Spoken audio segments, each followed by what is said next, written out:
वहाबी हमें गालियों के तौर पे जो लक़ब देते हैं वो राफ़ज़ी वाफ़ज़ी तो कहते ही हैं, तो हम कहते हैं राफ़ज़ी तो इतना हमारे लिए अच्छा लक़ब है कि दिल खुश हो जाता है। राफ़ज़ी के माना क्या है? यानी इनकी मुराद ये होती है वो लोग कि जिन्होंने उनको छोड़ दिया, उनको छोड़ दिया। हम कहते हैं ये तो आप हमारी फजीलत बयान कर रहे हैं।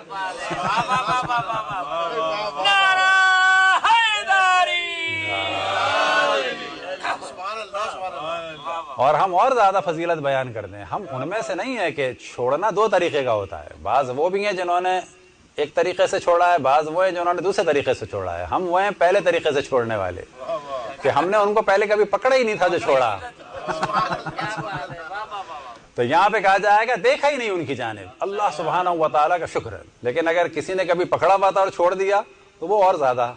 तो अल्लाह इन तमाम अक़साम के छोड़ने वालों के दर्जात को बुलंद से बुलंद फरमाए। तो राफ़ज़ी तो बड़ी अच्छी सिफत है, अल्लाह का शुक्र है हमने अहले बैत के अलावा इनका किसी का दामन ही नहीं पकड़ा, ना इस पकड़ने के काबिल थे।